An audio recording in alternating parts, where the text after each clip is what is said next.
Hi, I'm EXO, and this is a video I'm particularly excited about. Going back to when I first started building front ends for my different consoles and games that I had, I always loved having a video list I could browse and see what the games look like. And there's never been anything like that for DOS before. It was simply too big of a challenge. At least until certain M. Goddard came along on my Discord channel and worked with me to create standardized videos. He has created a template that makes sure that every video is exactly 30 seconds long, the exact same resolution. We have a watermark for it. Let's take a look here and see what he's created. So far, we have 4,000 games with 30-second video segments. Now, Goddard hasn't done this by himself. There's a team of volunteers over on the eXoDOS Discord, some newer than others. Always entertaining to read their experiences. I love watching. I mean, the big challenge is not only what's figuring the game out half the time, how do you play? And then for games like Back to the Future Part 3, it's how do you actually beat the damn horse section? There's not easy stuff. Like, some of it's not easy at all. Speaking of which, let's go to that game and see what they've got here.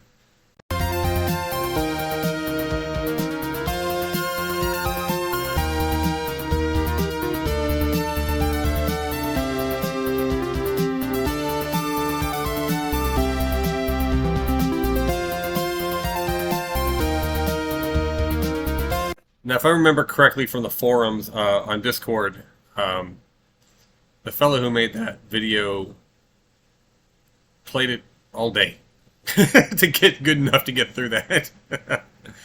Let's see. How about Blood, one of my favorite games?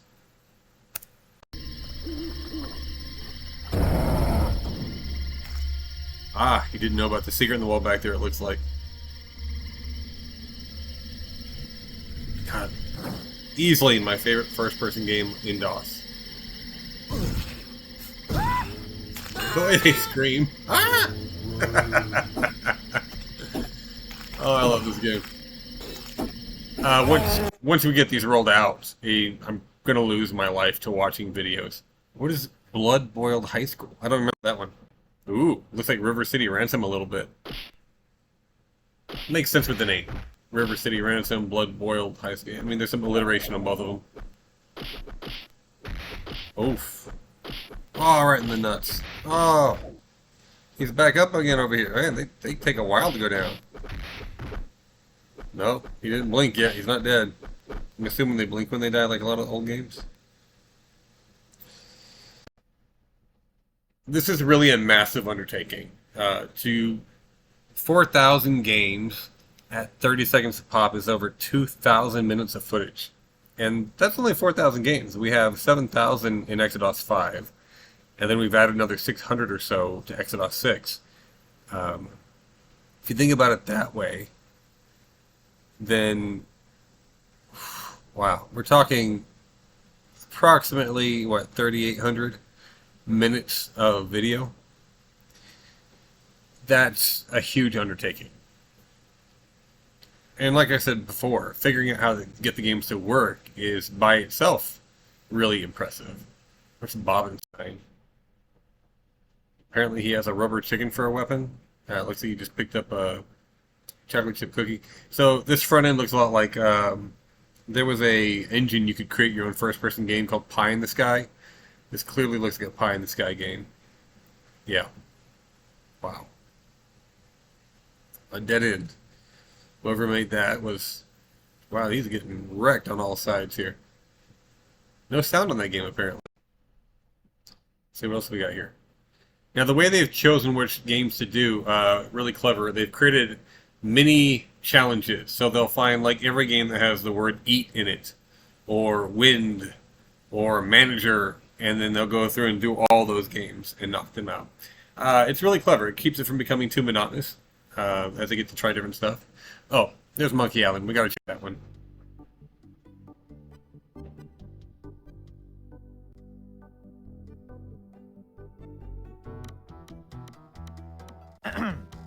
Yeah? Nice apron. Are you some sort of chef? No. I'm a For the woodsmith, time which period, gives one of 1991, us this an is really good voice acting. I mean, it's better than King's Quest V, and that came out in, what, 94? That's some really bad voice acting in King's Quest V. Money Bags. This has got some weird artwork on the cover. And then the game itself is like a spreadsheet game. So strange. Speaking of King's Quest V, let's jump over that one and see how bad that acting is. Did they put the "it's a poisonous snake" line in? I don't know. It's going to be hard for him to get there from this screen at 30 seconds. But if maybe he's going to beeline it. Oh. Graham, watch out! A poisonous snake! You jerks. You did it. And you're going to go grab it? Stay away. This is my path. It's a poisonous snake. Oh my goodness. That's great. That's really great. How fun is that? Wow. Oh, there's a lot of neat stuff in here. I'm hoping that. Let's see, Conquest of Camelot. How far do they get on that one? Is that one done yet? Oh, it is. Ah, we're in the castle, and we are gearing up. He has still got to get his purse and his armor, his sword and his shield. He needs to change into his traveling clothes first, though. See? Your traveling clothes are down in the corner. Come on, Arthur. This is your castle. You're supposed to know where to go. Now, admittedly, I have played this game.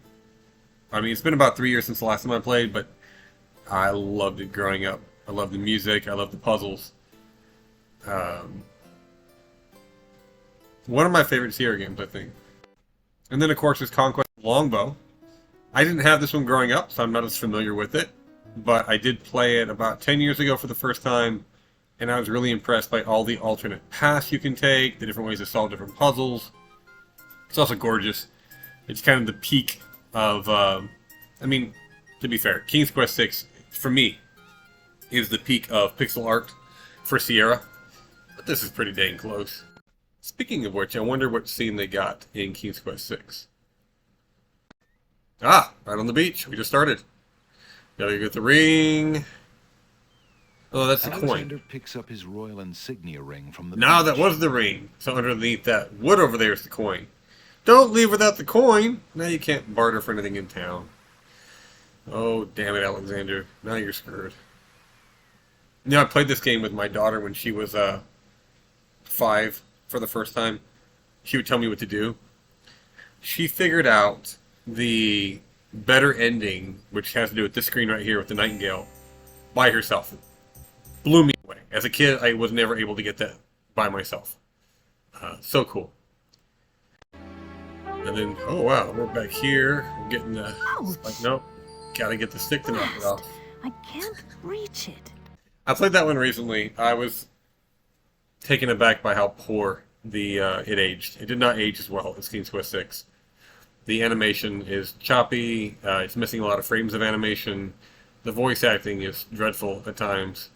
It's like Sierra really wanted it to be a Disney movie, and it just wasn't working out for them. They cheaped on it too much. KK&D. This is almost like a Command and Conquer clone. Alrighty then. Very much a Command and Conquer clone. Moving. I'll take it. Even down to the sound of the guns. So wait, that machine guns versus people with bows and arrows? That seems unfair. I'm thinking Bullfrog now. Let's look at Syndicate. Ah, Syndicate Plus. There we go. What a great game this is, despite Molyneux's involvement. I still find the American Revolt add-on to be absolutely impossible. You cannot beat the first even level of it. I've watched videos of people doing it, and it seems like you have to cheap it out completely. But this assassination mission, there is a VIP who comes down the middle of the... or is this a different one?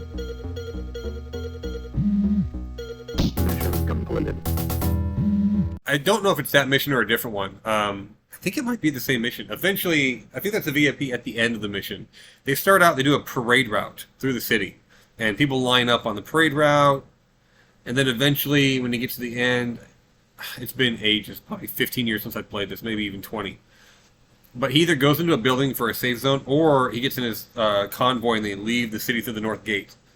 You can do so many cool things. One of my favorites is to take one of my soldiers. You can have 4 of them. You can self-destruct them anytime you want. It's not cheap, hard to get them back, but one of the coolest ways to beat that mission is to suicide bomb it. You have him run out in the middle of the parade and detonate himself.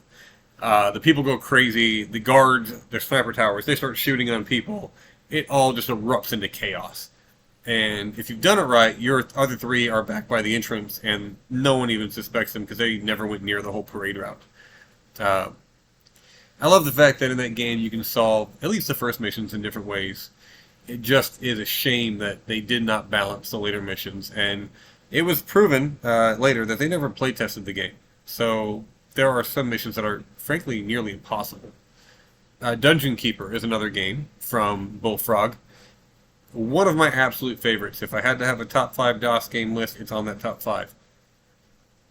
However, they, again, did not play test certain aspects of it. There is one of the bonus levels is essentially impossible unless you cheat.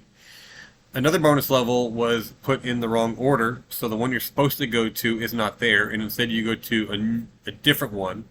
And the point of the bonus levels is you are able to get a Horned Reaper in the first one, and the next 2, 3, and 4, and 5, I think even 2, you get 2 things. You can level them up, and you get a Transfer Dungeon spell, which allows you to take your Horned Reaper to the next level with you.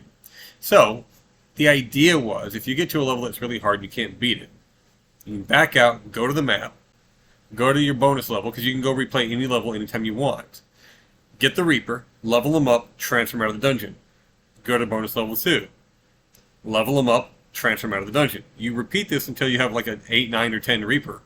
Go to the level you were having a hard time with, and now you are ready to rock. Now, if you haven't played Dungeon Keeper, you are building a dungeon, and you are using your little imps to dig it out. They work on the walls, they build your floors, you build monster layers, you build hatcheries, and the nicer your dungeon is, the more bad guys come to live and work with you. It is a really cool concept. It's the first of the Be a Bad Guy series kind of games.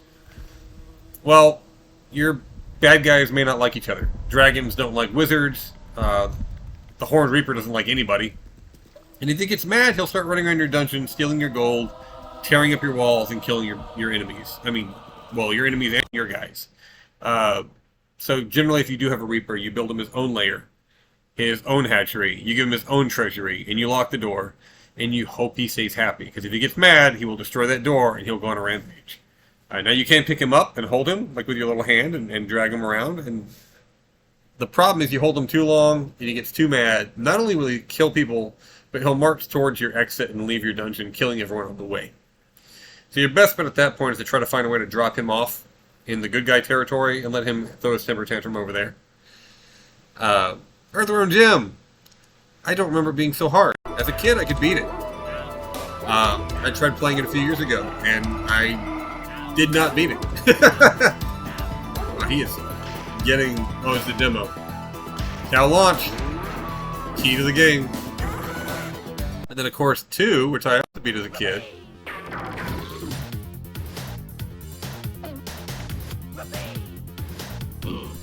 Really great animation.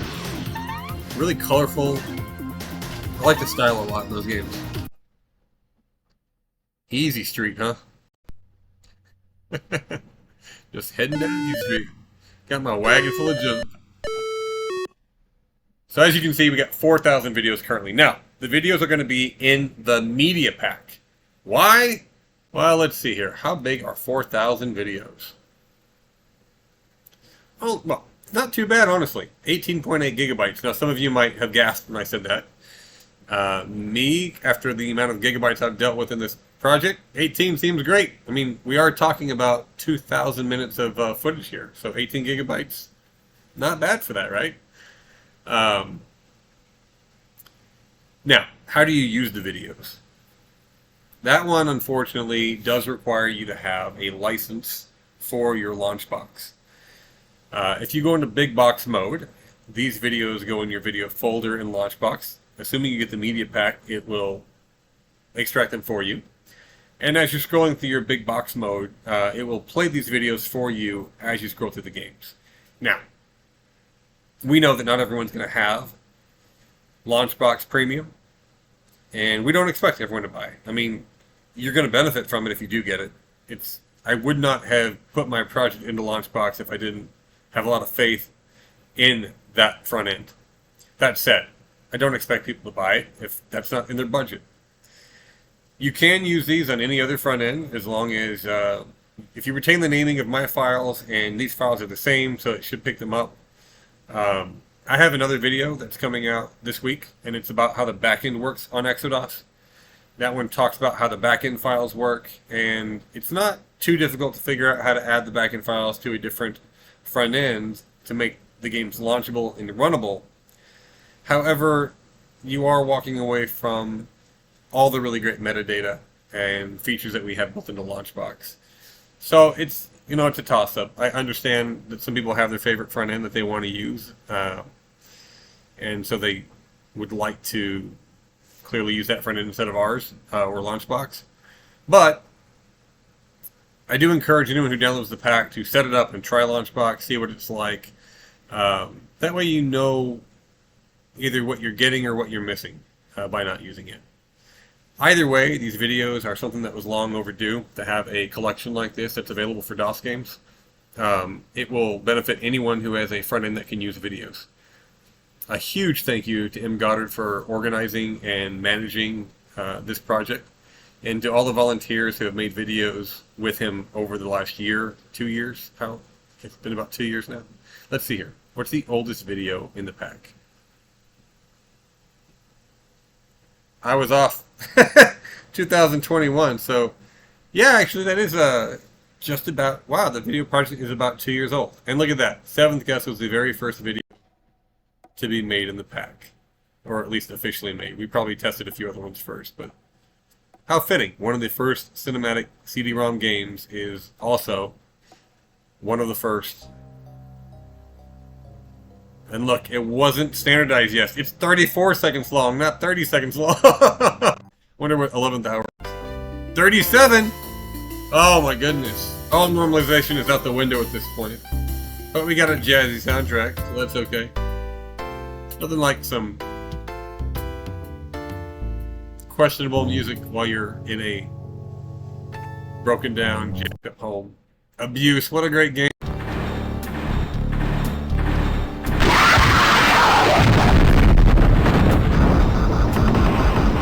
If you haven't played Abuse before, you use the keypad, your arrow keys, to move around. But wherever you move your mouse is where he aims. So it's almost like a twin-stick shooter, only it's a keyboard and mouse. Really unique. I can't think of another game that runs quite like it. A run and gunner where you use the mouse to aim while you're running a different direction. Really fun to play. I always had a blast with it. And the last one I'm going to run is Alone in the Dark. The classic intro. So, Alone in the Dark is a precursor to your survival horror games like Resident Evil. It's got the tank controls, the baked-in camera angles. Now, this first room, they punish you quickly. You're about to have a bad guy come through that window back there. So unless she pushes the wardrobe in front of the window, she's not going to live much longer. Oh, she got out of there. Unfortunately, that does mean she left some items behind that she needed for this game. But I bet I know what's going to happen. She's going to... Oh, we're in the closet area. The game is not forgiving. Right off the bat, bad guy comes to the window and tries to kill you. You learn from your lesson, you go back, you push something in front of the window, or you can fight it. Really hard to fight it, though. And within 30 seconds, the bad guy tries to come out of the floor through a trapdoor. So you push the treasure chest over the trapdoor. And if I'm spoiling anything, believe me, you will die many more times. I just saved you from the first 2 deaths. The second you walk out of that attic and you get past that little closet he was in, you'll die. There's something else waiting for you. And then you'll go in a different room, and you'll die, because something else is waiting for you. I can honestly say I've never beaten Alone in the Dark. I don't have the patience for it. It feels like playing a game like Dragon Slayer or Space Ace where you have to hit the keys at exactly the right time. Only in those games you're being rewarded with this beautiful Don Bluth animation. And in Alone in the Dark you're not. You're getting really grainy bad polygons. I said that would be the last video, but I just thought of another game. Is it here yet? Escape from Delirium, is that it? I don't think that's what I'm thinking. No, that's an adventure game. What is that called? It may not be in here yet. eXoDOS! Very much like Alone in the Dark, but now it's done with, it's all like spheres and polygons. Very strange, unique style, but same awkward fighting, same weird tank controls, and getting caught on things, but really unique. Oh man, he is stuck on that wall. That monkey creature's gonna get him. Run! Oh, there's a gun! Get it! But there's nothing here. There is something there, buddy. I like how the, No. he managed to escape by going through a door, and the monkey creature could not get through. Much higher res on part 2, but the same janky controls. A little better, a few more fighting moves, but man, he's getting wrecked here by that guy. Oh my goodness. Nice roll. The videos have been a labor of love, like everything else in this project. I cannot thank those guys who are working on it enough. Can't wait till we have a full video collection. And then we move right on to doing videos for Windows 3X, and Apple II, and ScumVM, and all the other games. Because honestly, as I said in my What is eXoDOS video, its presentation is... No, that's not the... It's a lot of things, but presentation is one of the things that the Exo project is. And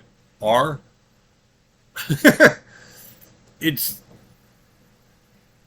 important that when we present these games to people, when we release these games, people get to experience, they see what they look like, they hear what they sound like, they get to look at the box cover by flipping it around in the front end, they open the manual, they can see the interactive code wheels. If there was a book with the game, they can read the book that came with the game, the comic book, the novel, whatever came with it. If there was a soundtrack for the game, they can listen to it. eXoDOS is a love letter. And I really appreciate you guys sharing it with me. Thank you.